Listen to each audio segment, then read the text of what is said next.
For the first time in nearly 50 years, a Chicago police officer has been found guilty of murder in an on-duty shooting. A jury today convicted Jason Van Dyke of murdering 17-year-old Laquan McDonald. The 2014 shooting, captured on a dashboard camera, ignited protests in the city and forced changes in the nation's second-largest police department. Dean Reynolds is in Chicago. The 40-year-old police officer with 17 years of service in Chicago's toughest neighborhoods was stoic as the jury verdict was read aloud. Will you please read the verdicts? We, the jury, find the defendant, Jason Van Dyke, guilty of second-degree murder.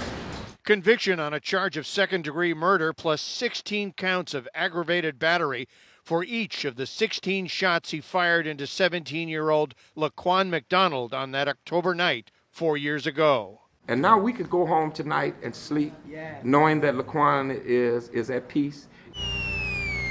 Van Dyke shot McDonald 6 seconds after arriving on the scene, the only officer to shoot at the suspect, who brandished a knife and refused to drop it. Having watched this dash cam video of the incident repeatedly and heard Van Dyke's pleas that he feared for his life, the jury declined to find him guilty of first-degree murder with a potential life sentence.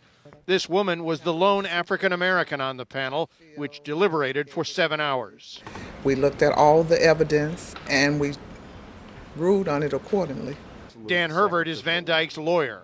He was sacrificed by his leaders, by political leaders, by our supposed community leaders, and it was all for one reason: to save themselves. The case exposed deep racial divisions within the city and between the police and minority residents. The video came out a year after the shooting and only when a judge ordered it released. The episode tarnished the reputation of the mayor, cost the police superintendent his job, and forced increased oversight of the police department. Scattered demonstrations materialized around town, but the guilty verdict against the white officer appeared to cool passions. An acquittal would have stoked. His bail revoked, his life in ruins. Van Dyke was led away by deputies. A mugshot, his personal ticket to the county jail.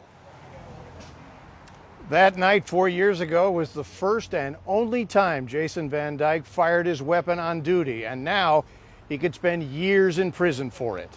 Jeff? Dean Reynolds, thank you.